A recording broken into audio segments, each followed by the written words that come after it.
force de caractère. Aujourd'hui, la plupart des gens croient qu'ils n'ont pas besoin de développer leur force de caractère. Je ne sais pas si vous avez remarqué ça. Aujourd'hui, la plupart des gens pensent qu'ils n'ont pas besoin de se forcer à vivre ce qui est inconfortable, à être discipliné pour faire ce qui est inconfortable au lieu de faire ce qui est simple, facile et confortable. Et ce n'est pas leur faute, parce qu'aujourd'hui, en 2024, tout laisse à croire qu'il n'est pas nécessaire de vivre dans l'inconfort. Et pour moi, il est urgent que l'humanité entière prenne conscience de l'importance de forger son caractère, de devenir discipliné, d'apprendre à être confortable dans l'inconfort. Et c'est ce qu'on va voir maintenant.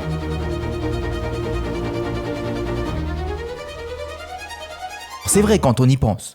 Pourquoi chercher l'inconfort quand on vit dans une société qui est riche et abondante, quand on peut se connecter sur les réseaux sociaux pour avoir du plaisir et de la dopamine en quelques clics, quand on peut accéder à du plaisir facilement avec de la nourriture, avec la télévision, avec les médias, il est plus facile que jamais de voyager, de partir en vacances, de recevoir des massages. Alors pourquoi est-ce qu'on se forcerait à vivre dans l'inconfort ? Eh bien dans cet épisode, je veux vous prouver que c'est une erreur, une illusion de l'esprit que de ne pas développer sa force de caractère et succomber au confort et au plaisir instantané, ce qui est la conséquence directe de ne pas développer sa force de caractère. On va voir maintenant en quoi c'est un vrai problème. Pourquoi c'est un problème de ne pas développer sa force de caractère ?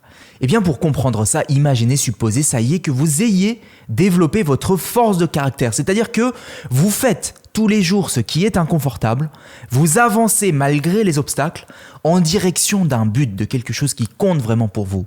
Et donc vous faites preuve de volonté et de discipline pour accomplir ce qui compte pour vous. Alors ça y est, vous avez cette force de caractère. Alors effectivement, votre vie s'améliore sous tous les aspects, que ça soit dans votre vie sociale, professionnelle, que ça soit dans votre vie personnelle, que ça soit financièrement, ça y est, c'est fait. Mais honnêtement, si on se met dans la tête de quelqu'un qui n'a pas envie de faire ça, eh bien pourquoi est-ce que cette personne le ferait si aujourd'hui, eh bien elle a déjà le confort et le plaisir à sa disposition ? Pourquoi faire ce qui est inconfortable pour atteindre un objectif quand on a déjà aujourd'hui ce qui est confortable ? C'est ce qui se passe pour beaucoup aujourd'hui. Quand on prend les jeunes qui grandissent dans un cadre privilégié ou même pas un cadre standard aujourd'hui en 2024, la norme c'est de vivre dans un cadre plutôt privilégié, c'est-à-dire qu'ils n'ont pas à se soucier de leur sécurité, de leur confort. Pour ces personnes-là, eh bien, ça ne vaut pas le coup de se forcer à faire quelque chose d'inconfortable pour, hypothétiquement, dans le futur, obtenir quelque chose qui fasse sens. Mais le vrai problème, c'est que c'est une illusion de l'esprit. Pourquoi c'est une illusion de l'esprit ? Eh bien, le temps avance, il reste dans ce qui est confortable, il reste 1 mois, il reste 3 mois, il reste 6 mois, 1 an, 2 ans, 10 ans, et lorsqu'ils arrivent sur leur lit de mort, ces personnes regrettent de ne pas avoir su affronter ce qui est inconfortable, aller vers ce qui compte vraiment pour eux, parce qu'ils prennent conscience, trop tard, que c'est là que se trouvait la véritable aventure de la vie, la beauté de la vie. Elle ne se trouvait pas dans le plaisir facile, la beauté de la vie ne se trouvait pas dans l'évasion, dans la procrastination, dans faire ce qui est simple. La beauté de la vie se trouvait dans quelque chose de plus symbolique, de plus élevé. Pour certains, il s'agit de ce qui est beau. Pour d'autres, il s'agit de ce qui est vrai, de ce qui est juste. Pour d'autres, c'est la créativité, la liberté, l'égalité, la famille, l'amour, la connexion, la transmission. Au dernier jour de leur vie, ceux qui se sont laissés aller uniquement au plaisir facile et au confort, eh bien regrettent de ne pas avoir pu comprendre ce qui était réellement important et d'avoir évité de vivre ce qui méritait vraiment d'être vécu, d'avoir vécu une vie pleinement, d'avoir exprimé leur plein potentiel, souvent par méconnaissance, par confort, par manque de discipline, par manque de force de caractère et par réticence à vivre ce qui est inconfortable. Tenez, prenez Léon Marchand. Est-ce qu'il serait champion olympique aujourd'hui s'il avait fait uniquement ce qui est confortable ? Non, il est allé vers quelque chose qui comptait plus pour lui. Prenez Miyamoto Musashi, un samouraï devenu ronin. Considéré comme le plus grand maître d'armes de l'histoire du Japon féodal, on dit qu'il a combattu 60 duels et n'en a jamais perdu un seul. Pensez-vous qu'il serait devenu un tel samouraï s'il s'était laissé aller au confort et au plaisir ?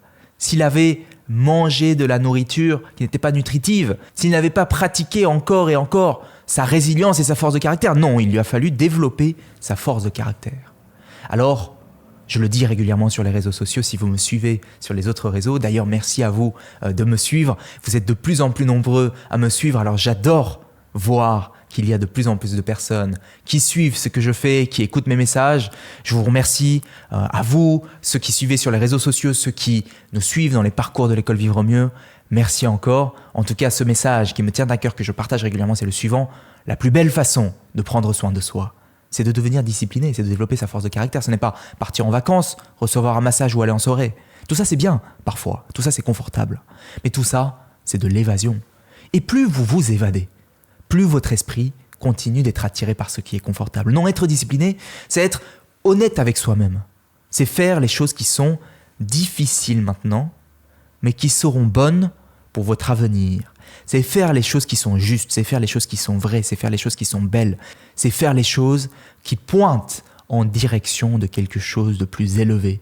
Se lancer sur ce projet, se lever quand le réveil sonne, savoir dire non, avoir cette conversation difficile, éteindre l'écran après un épisode sur Netflix. Je sais que pour beaucoup c'est difficile et pour moi aussi parfois c'est difficile. Développer de nouvelles compétences, avancer même quand c'est dur. La plus belle façon de prendre soin de soi, c'est d'apprendre à être confortable dans l'inconfort, c'est de développer sa force de caractère.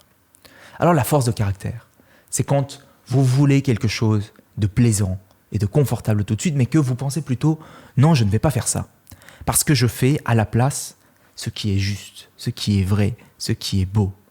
Et moi, vous savez, ma vie, elle a changé quand j'ai arrêté de faire ce qui est plaisant et confortable, et qu'à la place, j'ai commencé à faire ce qui est juste, ce qui est vrai, ce qui est beau. Alors il faut pouvoir définir ce qui est juste, ce qui est vrai, ce qui est beau.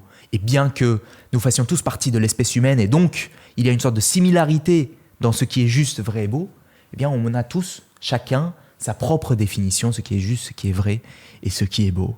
Et moi, un jour, j'ai défini ce qui était juste, vrai et beau pour moi. Et donc depuis que j'ai une clarté sur ce qui est juste, vrai et beau, eh bien j'ai développé ma force de caractère parce que je sais vers quoi je me dirige. Aujourd'hui, je me considère comme ayant une grande force de caractère. Je dirige l'école Vivre au Mieux. J'ai monté l'école Vivre au Mieux. J'ai une équipe.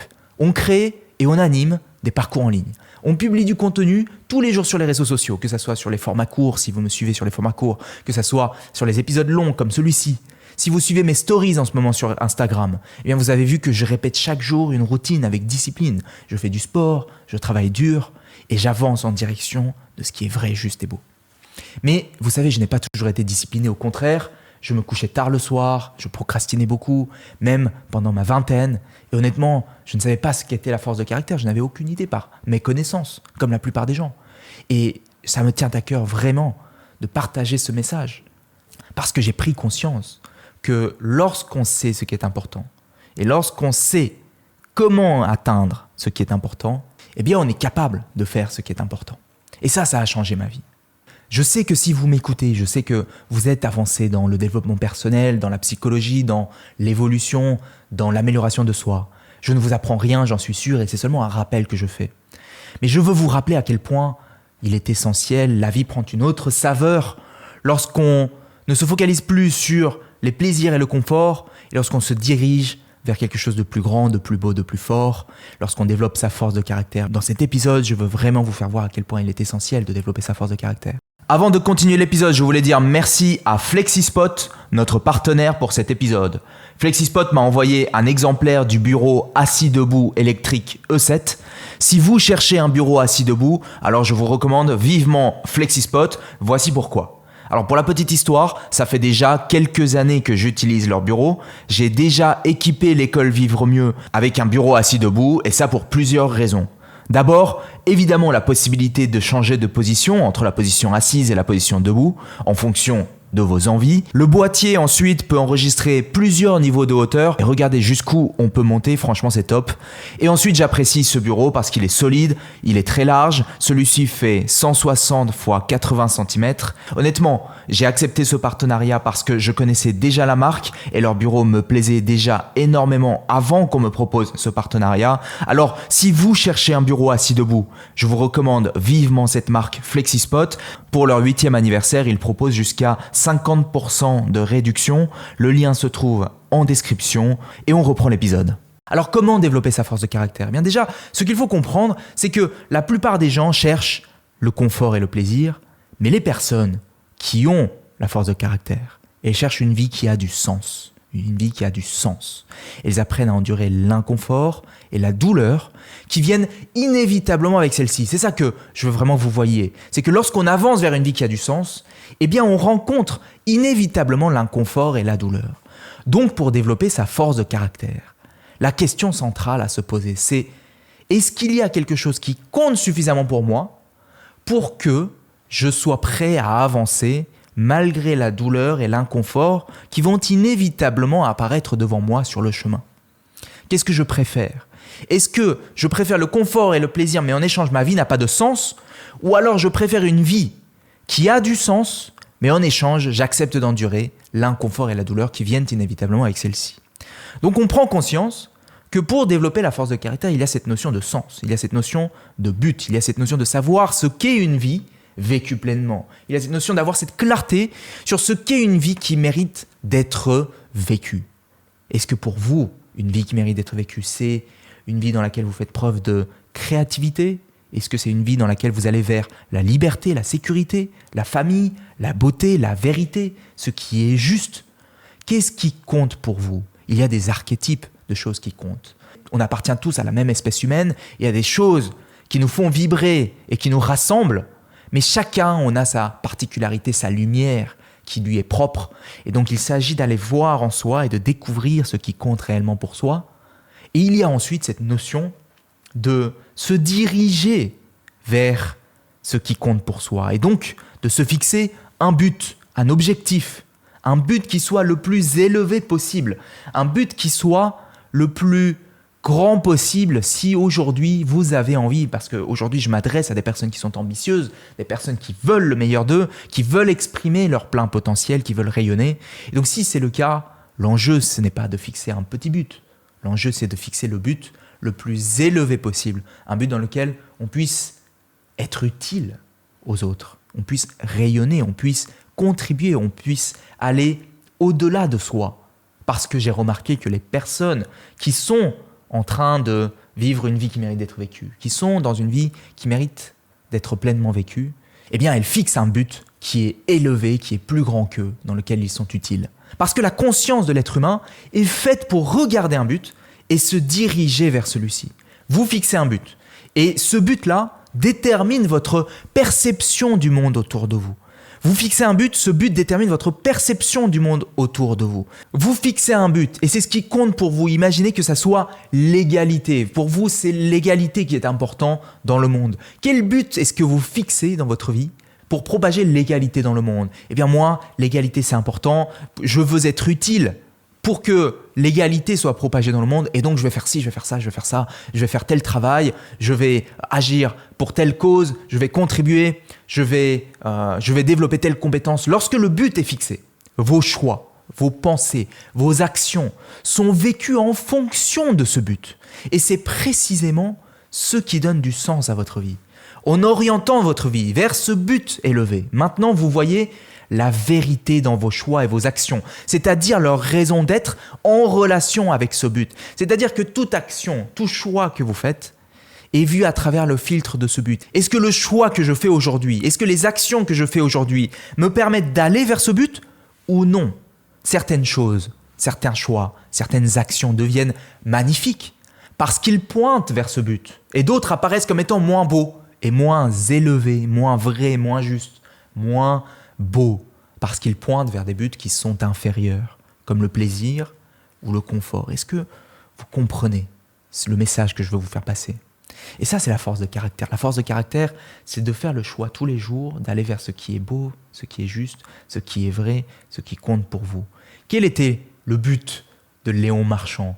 Quel est le but de Léon Marchand ? Pourquoi est-il devenu champion olympique ? Alors déjà, bien sûr, parce qu'il a des dispositions génétiques, mais parce que j'ai vu dans une interview qu'il cherchait à connaître les limites de l'humain, connaître le potentiel, son potentiel en tant qu'individu, mais aussi les limites de l'humain, repousser les limites de l'humain.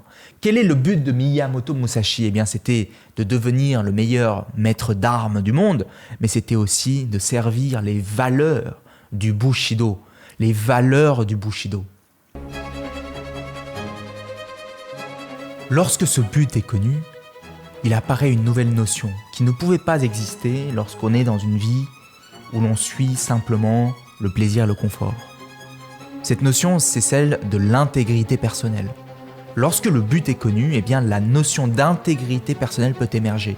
Est-ce que mes choix et mes actions sont-ils justes?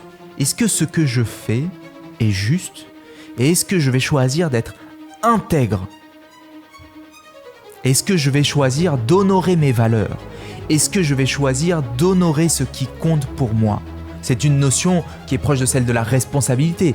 Est-ce que je porte le poids de mes responsabilités aujourd'hui? Est-ce que j'ai porté le poids de mes responsabilités aujourd'hui? Est-ce que j'ai conscience de mes responsabilités?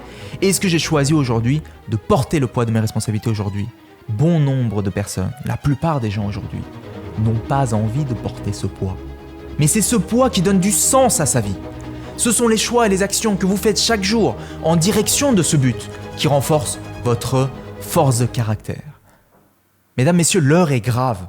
Aujourd'hui, la société nous offre sans arrêt du plaisir et du confort. On a l'impression qu'il est inutile de développer sa force de caractère. On a parfois l'impression, et on nous dit beaucoup, que une vie vécue pleinement, c'est profiter de l'instant présent, c'est-à-dire de vivre dans le plaisir et le confort. Mais qu'est-ce qu'on rate à ne pas développer sa force de caractère? Eh bien, on n'exprime pas pleinement son potentiel, on ne vit pas la vie pleinement, on ne fait pas l'expérience d'une vie qui est complète, d'une vie qui a du sens. C'est pourquoi il est essentiel aujourd'hui de développer sa force de caractère. De nombreuses personnes, comme vous et moi, ont participé au parcours en ligne qu'on propose avec l'école Vivre Mieux sur la force de caractère. Dans ce parcours qui dure quelques heures, eh bien, on entre un petit peu plus en profondeur sur ces notions. On revoit ces notions, et puis vous allez pratiquer, et je propose des activités pour mettre en pratique ces notions-là, pour renforcer la force de caractère, développer votre capacité à être autodiscipliné. Je prends des exemples, j'illustre, et j'ai préparé pour vous une vidéo qui vous présente comment ce parcours peut vous aider à devenir plus discipliné, à être plus confortable dans l'inconfort, à faire preuve d'une plus grande force de caractère. Alors si ça vous intéresse, si vous avez envie de nous rejoindre pour un parcours qui dure quelques heures, pour vous challenger, aller plus loin dans cette démarche, eh bien je vous invite à cliquer sur le lien qui s'affiche pour visionner la vidéo qui vous présente la méthode. C'est gratuit d'aller voir cette vidéo, donc si vous aimez ce que je fais sur cette chaîne, si vous aimez ce qu'on a à vous proposer, je vous invite à aller voir cette vidéo de présentation. Et pour faire la synthèse de ce qu'on a dit aujourd'hui, eh bien aujourd'hui on croit qu'on n'a pas besoin d'avoir une force de caractère. Or, c'est une illusion. Comment développer sa force de caractère? Eh bien, on commence par déterminer un sens à sa vie, on fixe un but. Notre perception du monde s'organise autour de ce but. Ce sont ensuite les choix et les actions qu'on fait chaque jour en direction de ce but qui vont renforcer votre force de caractère. Voilà, j'espère que vous avez vu de la valeur dans cet épisode, que ça vous a apporté, que ça vous a inspiré. Encore une fois, j'apprécie tous vos messages, tous vos commentaires, tous vos likes, vos abonnements, les souscriptions, les messages que vous m'envoyez, quels que soient les réseaux sociaux, les participations au parcours.